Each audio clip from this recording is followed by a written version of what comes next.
कई सारे लोगों का ऐसा कहना था कि हम वेटिंग में ही हैं।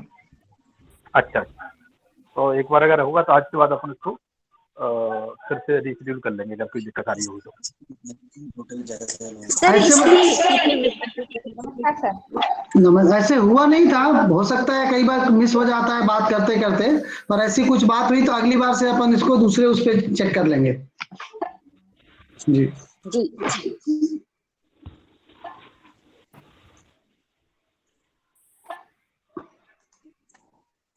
Thank you.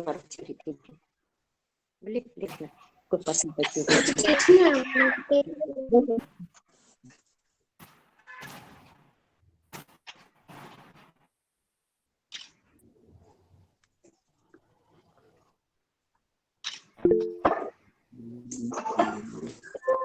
डॉक्टर खेमरिया जुड़े हुए हैं, डॉक्टर साहब, डॉक्टर अजय खेमरिया जुड़ गए भाई साहब। जी। ये गलती से किसी ने प्रेजेंटिंग बटन दबा दिया है, कृपया प्रेजेंटिंग बटन ना दबाएं।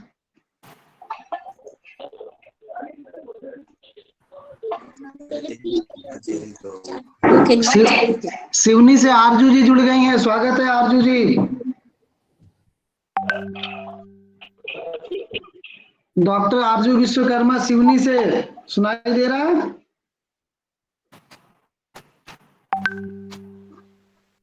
जी sir, thank you.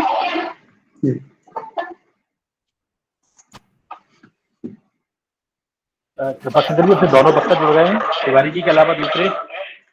Saxena ji से बात हुई, अभी जुड़ रहे हैं भाई साहब 2-4 मिनट में। निपुण जी जी,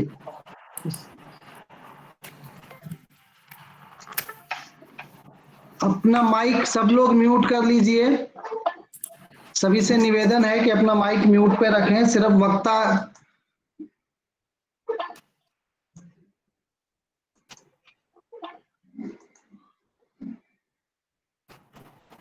डॉक्टर 4 बज गए, हम चाहे तो शुरू कर सकते हैं। जी, वो मैं 1 मिनट में बात कर लूं। हाँ, अभी तक 53 लोग जुड़ चुके हैं। जी जी, निपुण जी जुड़ चुके हैं, निपुण सक्सेना जी। हाँ जी, हाँ निपुण जी सुन पा रहे हैं आप? जी बिल्कुल। अच्छा ठीक है, आप लोग सभी अपना माइक म्यूट कर लें। जी, चाइल्ड कंजर्वेशन फाउंडेशन की, जी मैं 1 मिनट परिचय करा दूं। चाइल्ड कंजर्वेशन फाउंडेशन की वेबिनार श्रृंखला में आप सभी का स्वागत है। और जैसा कि हमारा अनवरत प्रयास है, हम कानून और ऐसे विषयों से संबंधित विषयों पर लगातार बात करते रहते हैं। और आज हमारा सौभाग्य है कि हमारे बीच Shri Nipun Saxena advocate, honourable supreme court जुड़े हुए हैं। Nipun ji policy law, real estate, joint Hindu family act, SBI, इन तमाम सारे केसेस पे काम करने के साथ साथ कुछ ऐसे मामले हैं जैसे निपुण Saxena versus union of India and others के मामले में यूनिफॉर्म विक्टिम कंपनसेशन स्कीम जो माननीय सुप्रीम कोर्ट ने दिया था, वो आपकी याचिका पर ही दिया था। Identity protection of rape victim, ये एक बड़ा मुद्दा माननीय सुप्रीम कोर्ट द्वारा जो दिया गया वो भी आपके ही प्रयासों का नतीजा है। इसके साथ केरला बार केस, आधार कार्ड में जो राइट टू प्राइवेसी था दिल्ली हाई कोर्ट का, उसमें भी आपका योगदान रहा है। और अभी करंट टाइम में जो कोविड के समय में, कोविड-19 या कोरोना काल में जो एक माननीय सुप्रीम कोर्ट की गाइडलाइन आई है, उसमें भी आपका प्रयास रहा है। तो मैं आदरणीय निपुण सक्सेना जी से निवेदन करूंगा कि आज का जो विषय है आपका पॉक्सो एक्ट, पॉक्सो रूल खास करके 2020 में जो बने हैं उनमें क्या चेंजेस हैं, बाल कल्याण समिति में उन रूल्स में, उन नियमों में क्या परिवर्तन और किस प्रकार किया गया है, एंड प्रैक्टिकल डिफिकल्टीज क्या आती हैं, उनको इम्प्लीमेंट करने में सीडब्ल्यूसी को क्या प्रॉब्लम आती है, और जुडिशरी पॉइंट ऑफ व्यू से अगर हम बात करें कि कोर्ट में जब केस प्रेजेंट होता है तो जुडिशरी इसके बारे में क्या सोचता है। तो इन सारे विषयों पर अपनी बात रखने के लिए मैं आमंत्रित करूंगा निपुण सक्सेना जी को। करीब 30 से 35 मिनट का समय रहेगा अपने आपको, उसके बाद हम प्रश्न उत्तर लेते हैं। तो आदरणीय सक्सेना जी प्लीज, बाकी सब लोग अपने माइक म्यूट कर लेंगे।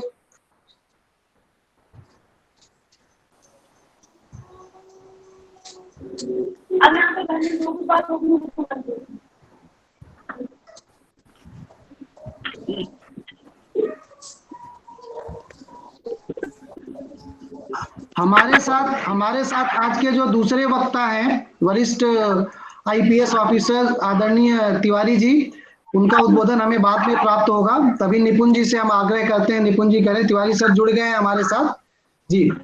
निपुण जी। नमस्कार, धन्यवाद Choubey sir, thank you so much. आपका बहुत बहुत आभार कि आपने मुझे आमंत्रित किया। चाइल्ड कंजर्वेशन फाउंडेशन का बहुत बहुत आभार। डॉक्टर राघवेंद्र शर्मा जी, श्री के तिवारी साहब, खेमरिया जी और अन्य सभी गणमान्य व्यक्ति जो आज वेब और फोन के माध्यम से अपने अपने स्टेशन से जुड़े हुए हैं। मेरे पास जो मुझे सौंपा गया है आज के लिए, आज का टॉपिक वो है पॉक्सो रूल्स और पॉक्सो एक्ट के अंतर्गत क्या प्रैक्टिकल डिफिकल्टीज आती हैं कोर्ट्स में, क्या रूल्स स्पेसिफाई करते हैं और इन रूल्स के अंतर्गत क्या वो अधिकार हैं जो सीडब्ल्यूसी को प्राप्त हैं, क्या दायित्व हैं जो सीडब्ल्यूसी के को निमित्त किया गया है, और किस तरीके से पूरे क्रिमिनल जस्टिस एडमिनिस्ट्रेशन सिस्टम में एक रिहैबिलिटेशन को मुख्य मुद्दा बनाया गया है, कॉम्पनसेशन और रिहैबिलिटेशन। देखिए, उसके जो पॉक्सो एक्ट 2012 या juvenile justice care and protection act 2000 के जो कानून आए हैं, उन सबसे पहले लॉ कमीशन ऑफ इंडिया की रिपोर्ट आई थी, justice Malimath committee report. Justice Malimath committee report ने बहुत सारे बिंदुओं के ऊपर फोकस किया था, जिसमें से सबसे इंपॉर्टेंट बिंदु था विक्टिमोलॉजिकल ज्यूरिस्प्रूडेंस, यानी जो भी इन दुष्परिणामों या इन दुष्कर्मों की वजह से जो विक्टिम्स होते हैं, उनके बेनिफिट के लिए, उनके कॉम्पनसेशन के लिए, उनके रिहैबिलिटेशन के लिए क्या इफेक्टिव स्टेप्स उठाए जाएं। Because traditionally criminal law function करता था प्रोसिक्यूशन वर्सेस एक्यूज्ड के ही बीच में। पहली बार 2000 में जस्टिस मलियामठ कमेटी रिपोर्ट के जो रिकमेंडेशंस थी, उनके बेसिस पे juvenile justice care and protection act, जिसको फिर अमेंड किया गया 2015 में, तथा पॉक्सो जो protection of children from sexual offences act 2012 में बना था। इंटरेस्टिंगली, जब निर्भया रेप केस हुआ और हम लोगों को मौका मिला जस्टिस वर्मा कमेटी रिपोर्ट के साथ बैठ के इस पे डिस्कशन करने का कि क्या और ऐसे बिंदु आ सकते हैं जिनसे रोल्स ज्यादा बेहतर तरीके से आउटलाइन किए जाएं, चाइल्ड वेलफेयर कमिटीज को ज्यादा रिस्पॉन्सिबिलिटी दी जा सके, तो ये माना गया था कि 2012 में चूंकि पॉक्सो आ ही गया है और उसके रूल्स इमीडिएटली आ गए हैं, इसीलिए 2020 तक वेट किया जाएगा in order to bring about a new rules. तो जब 2020 के जो ड्राफ्ट मॉडल पॉक्सो रूल्स हैं, उसमें आप लोग ये देखेंगे कि चाइल्ड वेलफेयर कमेटी, जो बाल कल्याण समिति है, उसका बहुत ही ज्यादा महत्वपूर्ण रोल परिलक्षित हुआ है इन रूल्स में। सबसे पहली चीज जो है, अगर आप रूल्स को देखेंगे तो उसमें 3 से 4 बहुत इंपॉर्टेंट चीजें हैं। ये आप जानते ही हैं कि सेक्शन 45 या धारा 45 पॉक्सो एक्ट के अंतर्गत स्टेट गवर्नमेंट और सेंट्रल गवर्नमेंट को ये पावर दी गई है कि वो रूल्स का संरचना कर सकें। उन रूल्स को बनाया गया सेक्शन 45 में, और रूल 4 जो है पॉक्सो रूल्स का, वो सबसे ज्यादा इंपॉर्टेंट है, बिकॉज वो चाइल्ड वेलफेयर कमेटी को के जो भी प्रोसीजर है उसमें चाइल्ड वेलफेयर कमेटी का जो रोल है उसको परिलक्षित करता है। चाइल्ड वेलफेयर कमेटी अगर आप देखें तो उसका पॉक्सो में उसके प्रोसीजरल एस्पेक्ट्स का मेंशन है, उसका उल्लेख जो किया गया है उसके फंक्शंस, रिस्पॉन्सिबिलिटी और प्रोसीजरल एस्पेक्ट्स को ही है। पॉक्सो एक्ट या POCSO rules child welfare committee को इस्टेब्लिश नहीं करते हैं, क्योंकि इस्टेब्लिश करने वाली जो अधिनियम है वो है juvenile justice care and protection act. Chapter 5 अगर आप juvenile justice care and protection act का देखेंगे तो उसमें आप स्पेसिफिकली मेंशन आता है चाइल्ड वेलफेयर कमेटी का। काफी गणमान्य व्यक्तियों को यह भी पता होगा कि सेक्शन 30 जो है juvenile justice care and protection act का, वो 2 बहुत ही महत्वपूर्ण रिस्पॉन्सिबिलिटीज का को उल्लेख करता है। पहला है आपके कॉम्पनसेशन, और दूसरा है कॉम्पनसेशन यानी मुआवजा, और दूसरा है रिहैबिलिटेशन का, कि आप इनको रिहैबिलिटेट किस तरीके से कर सकते हैं। अब अगर आप पॉक्सो रूल्स को देखेंगे तो रूल 4 सब क्लॉज 4 और धारा 19 जो पॉक्सो एक्ट की है और रूल 4 पॉक्सो रूल्स का, ये कहता है कि जैसे ही पुलिस ऑफिसर्स को या जो एसजेपीयू है, अदरवाइज लोकल पुलिस है, उन्हें जैसे ही इंफॉर्मेशन मिलती है कि किसी भी तरीके का ऑफेंस कमिट हुआ है, वो इमीडिएटली चाइल्ड वेलफेयर कमिटी को 24 घंटे के अंदर इंफॉर्म करेंगे। ये ऑब्लिगेशन है सेक्शन 19 सब क्लॉज 6 में।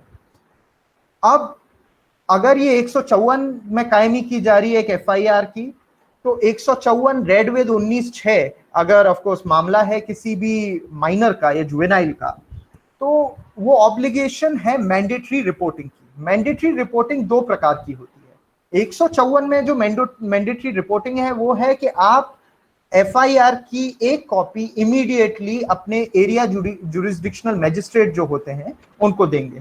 पर सेक्शन 19 सब क्लॉज 6 में एक और इंपॉर्टेंट ऑब्लिगेशन है पुलिस ऑफिसर के पास कि ना सिर्फ आप मैजिस्ट्रेट या जुरिस्डिक्शनल मैजिस्ट्रेट को एक कॉपी एफआईआर की सर्व करेंगे, बट आपको रिपोर्ट जो है वो चाइल्ड वेलफेयर कमिटी को भी देनी पड़ेगी। अभी तक के जो रूल्स थे उसमें एक ऑब्लिगेशन ही थी कि आपको देनी पड़ेगी। यहाँ पे अगर आप रूल के शब्दों को देखेंगे, उसका अवलोकन करेंगे, तो आप पाएंगे रूल्स में जो पार्लियामेंट ने शब्दों का प्रयोग किया है वो है शैल, में शब्द का उल्लेख नहीं है। यानी ये रिपोर्टिंग ऑफिसर का डिस्क्रिशन नहीं है कि वो आपको देना पड़ेगा, ये उसकी ऑब्लिगेशन है। उसको जो रिपोर्टिंग पुलिस ऑफिसर्स हैं या एसएचओ हैं या आईओ हैं जो भी हैं, उन्हें इमीडिएटली कायमी करके आपको इन्फॉर्म करना पड़ेगा। ये एक मैंडेटरी ऑब्लिगेशन है। अगर मैंडेटरी ऑब्लिगेशन का पालन नहीं किया जाता है तो उस केस में 3 चीजें चाइल्ड वेलफेयर कमेटी कर सकती है। सबसे पहली चीज जो चाइल्ड वेलफेयर कमेटी कर सकती है वो है कि आप immediately national committee for protection of child rights या state committee for protection of child rights को सूचित कर सकते हैं पत्र द्वारा, ऑफिशियल लेटर हेड पे, ये कहते हुए कि जनाब ये तारीख थी जिस दिन ये ऑफेंस हुआ, इस तारीख को इस ऑफेंस की सूचना पुलिस को प्राप्त हुई, जनरल डायरी रेफरेंस ये है, एफआईआर या रजिस्टर 154 में अगर होता है या 19(6) में होता है तो उसका नंबर, एफआईआर क्रमांक इतना इतना, उसके बावजूद हमें इंफॉर्मेशन अभी तक उपलब्ध नहीं कराई गई है। इसीलिए ये आपको सूचित किया जाता है कि आप कृपया इस संदर्भ में जो भी आपको ऑर्डर्स पास करने हैं अगेंस्ट दी अरिंग जो भी एसएचओ हैं या आईओ हैं वो आप पास कर सकते हैं। अगर मैटर बहुत ही ज्यादा क्रिटिकल है, जहां पे एग्रीवेटेड सेक्सुअल असॉल्ट हुआ है, ग्रेव सेक्सुअल असॉल्ट हुआ है, एसिड अटैक हुआ है, या फिर किसी भी प्रकार का गैंग रेप हुआ है माइनर के साथ, उन केसेस में आपको पत्राचार की जिसको कहते हैं लग्जरी वो नहीं होती है, क्योंकि टाइम बहुत कम होता है इन चीजों में। इसीलिए आप इमीडिएटली एक रिट पिटीशन के माध्यम से ऑनरेबल हाईकोर्ट जो जिनका है उनको आप सूचित कर सकते हैं। In fact child welfare committee section 30 में जुवेनाइल जस्टिस एक्ट के उनके पास सारी की सारी शक्तियां प्रदत्त की गई हैं उस प्रोविजन द्वारा कि आप स्पेशल कोर्ट को भी लिख सकते हैं। परंतु क्या होता है कि स्पेशल कोर्ट यूजुअली रिलक्टेंट, जो मेरा एक्सपीरियंस रहा है वो है कि स्पेशल कोर्ट्स यूजुअली रिलक्टेंट रहते हैं। ऑर्डिनरीली अगर किसी भी रीजन से इंफॉर्मेशन नहीं दी जा रही है तो स्टेप 1 जो आप कर सकते हैं वो है कि आप स्पेशल कोर्ट को इन्फॉर्म करिए। अगर स्पेशल कोर्ट उस पे कार्यवाही नहीं कर रहा है तो आप इमीडिएटली रिट पिटीशन फाइल कर सकते हैं अनुच्छेद 226 के अंतर्गत। तीसरी चीज है कि आप नेशनल कमिटी जो है, नेशनल कमीशन को वो आप लिख सकते हैं, नेशनल कमीशन या स्टेट कमीशन जो भी है, वो दोनों पावर्स आपके पास, आपको रूल्स ही वो पावर देते हैं। अब चलते हैं दूसरी इंपॉर्टेंट रोल के पास कि अगर पुलिस ने रिपोर्ट किया है तो उस रिपोर्ट के साथ क्या क्या संलग्न होना चाहिए, क्योंकि हम बात कर रहे हैं प्रैक्टिकल एस्पेक्ट्स की। मैं आपको सिर्फ रूल में जो लिखा हुआ है वो नहीं बता रहा हूं, मैं आपको वो भी बता रहा हूं कि उन चीजों में क्या मेंशन होना चाहिए। And as child welfare committee members, आपकी नजर कहां पड़नी चाहिए, आपको क्या देखना चाहिए जब आपके पास रिपोर्ट आए, वो 3 चीजें हैं। सबसे पहली चीज है कि जैसे ही रिसिप्ट आए इंफॉर्मेशन की, पहली चीज आपको ये देखनी है रूल 4 सब क्लॉज 5 में कि क्या बच्चे को या जो भी माइनर है उसे कस्टडी में रखना चाहिए या उसे कस्टडी में नहीं रखना चाहिए पेरेंट्स की। क्योंकि कई बार ऐसे रेप केसेस या एग्रेवेटेड सेक्सुअल असॉल्ट या सेक्सुअल हैरेसमेंट के केसेस होते हैं जहां पे फैमिली मेंबर ही कुछ काम कर रहे होते हैं इस प्रकार का। अगर उन सब चीजों से बताना है तो ये सबसे पहला important decision child welfare committee को ही लेना पड़ेगा कि whether custody of the child has to be given to the parents या फिर कस्टडी ऑफ चाइल्ड जो है वो आप किसी चाइल्ड इंस्टीट्यूशन या प्रोटेक्शन होम या जो भी नाम से जाना जाता है आपके लोकल एरिया में इंस्टीट्यूशन को, उस इंस्टीट्यूशन में उनकी कस्टडी आप सपोर्ट करेंगे। सेकेंड बहुत इंपॉर्टेंट चीज है कि ये आपको नोटिस करना पड़ेगा कि किन तरीके की सिचुएशंस हैं जिनमें इस तरीके की रिपोर्टिंग होगी। पहली सिचुएशन तो ये होती है जहां ऑफेंस कमिट किया है उसी घर में जहां पे या किसी घर वाले ने ही ऑफेंस कमिट किया हुआ है।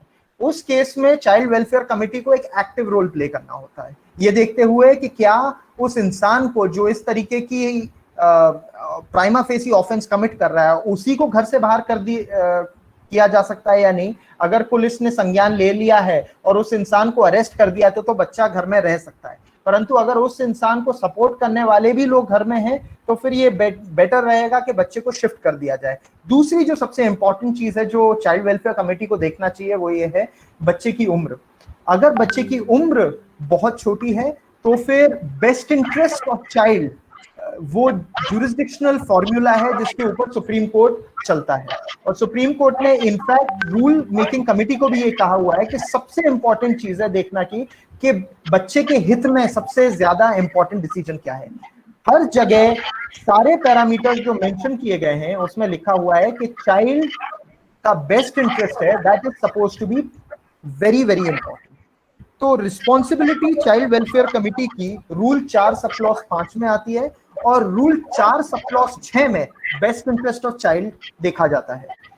सबसे पहली चीज, अब जब मैं बात कर रहा हूं कि बेस्ट इंटरेस्ट ऑफ चाइल्ड तो उसमें हमें और क्या क्या चीजें देखनी चाहिए। सबसे पहली चीज है कैपेसिटी। कैपेसिटी किसकी? पेरेंट्स की कैपेसिटी, पेरेंटल कैपेसिटी। क्या वो इमीडिएट केयर और इमीडिएट प्रोटेक्शन प्रोवाइड कर सकते हैं, क्या वो बच्चे की शुश्रूषा कर सकते हैं और क्या बच्चे को प्रोटेक्ट कर सकते हैं? यदि हाँ तो फिर उसकी कस्टडी, ये एक बहुत इंपॉर्टेंट फैक्टर होगा ये देखने के लिए कि ये कस्टडी दे देनी चाहिए या नहीं देनी चाहिए। सेकंड, क्या वो मेंटेन कर सकता है बच्चा connections with parents and family से? यूजुअली क्या होता है कि डिटेल्स ऑफ ऑफेंडर ही दिया जाता है। चाइल्ड वेलफेयर कमेटी के पास पूरी पावर्स होती हैं इंक्वायर करने के लिए कि घर में और कौन कौन लोग हैं, बच्चा किससे ज्यादा क्लोज है, बच्चा किससे क्लोज नहीं है, so as to come to a very intelligent decision कि क्या डिसाइड करना है कि बच्चे के हित में क्या है, कि किस बच्चे को वहीं पे रखना है या फिर किसी और इंस्टीट्यूशन में रखना पड़ेगा।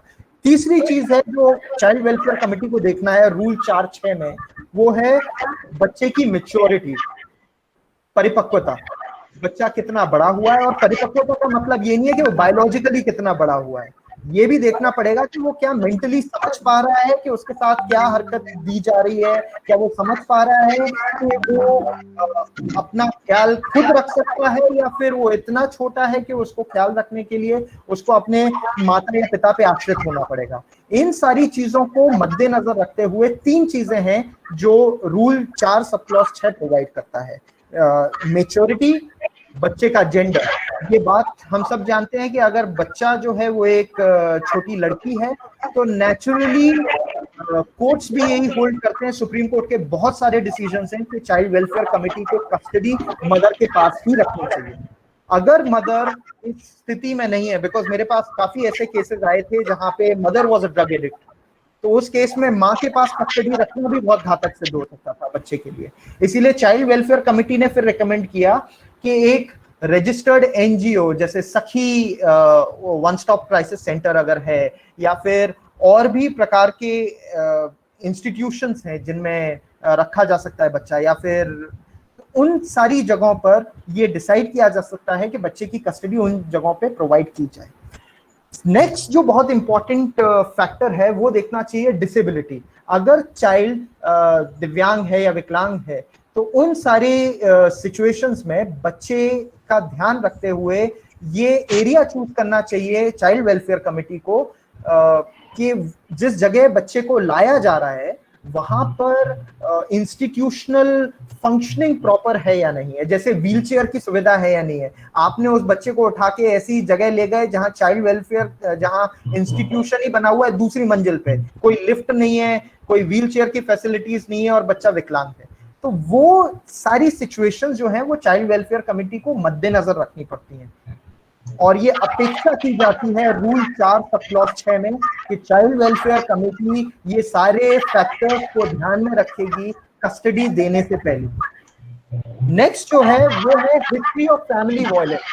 क्या घर में किसी भी प्रकार का तनाव या क्लेश, और सिर्फ तनाव और क्लेश की बात नहीं है, अगर किसी प्रकार की वायलेंस हुई है, जैसे हम काफी जगह देखते हैं और हरियाणा में काफी ऐसे केसेस मैंने देखे हैं जहां बच्चे को भी उसके साथ बदसलूकी की जाती है, साथ में बच्चे की माँ और बच्चे की बहनों को भी पीटा जा रहा है। इन सारे सिचुएशंस में अगर ऑलरेडी वायलेंस का एनवायरनमेंट है घर में तो चाइल्ड वेलफेयर कमेटी को पूरा असेसमेंट करने का अधिकार है। इनफैक्ट ये उनका दायित्व है कि वो असेसमेंट करें, ये पता करें कि किस तरीके के ऑफेंसेस, किस तरीके की एफआईआर, किस तरीके की केसेस चल रहे हैं फैमिली के मेंबर्स के अगेंस्ट, और वो सारी चीजें रखते हुए ही चाइल्ड वेलफेयर कमेटी डिसाइड कर सकती है कि क्या करना चाहिए। नेक्स्ट है कि ये सारे जो 6 आपके फैक्टर्स हैं इनको कंसिडरेशन में लेना पड़ेगा चाइल्ड वेलफेयर कमेटी को, और ये सारे 6 फैक्टर्स रूल 4 सब क्लॉज 6 में प्रदत्त किए गए हैं। अब एक बार जब रिपोर्टिंग की बात हो गई, आपने ये डिसाइड कर दिया कि चाइल्ड की कस्टडी किसको देनी है, अब नेक्स्ट स्टेप पे चलते हैं। इंफॉर्मेशन। रूल 4 सब क्लॉज 7 में चाइल्ड वेलफेयर कमेटी को पेरेंट्स को इन्फॉर्म करना पड़ेगा, और इनफैक्ट मैं एक स्टेप और आगे जाके कह रहा हूं कि अब जो नए पॉक्सो रूल्स हैं उसमें यह भी प्रावधान है जो ऑब्लिगेशन कास्ट करता है कि जब प्रोटेक्शन ऑफिसर को अपॉइंट कर रही होगी चाइल्ड वेलफेयर कमेटी तो वो पेरेंट्स की कंसेंट के साथ ही कर सकती है। बिना पेरेंट्स की कंसेंट के सबसे पहला जो मुझे फैक्टर सामने आता है वो ये है कि हम बात कर रहे हैं एक बच्चे की। जब हम बच्चे की बात कर रहे हैं तो हमें बच्चे का बेस्ट इंटरेस्ट देखना है, हमें ये देखना है कि बच्चा किसके साथ सबसे ज्यादा कंफर्टेबल है। अगर बच्चा सबसे ज्यादा कंफर्टेबल अपने माता पिता के साथ नहीं है पर अपने नाना नानी के साथ है,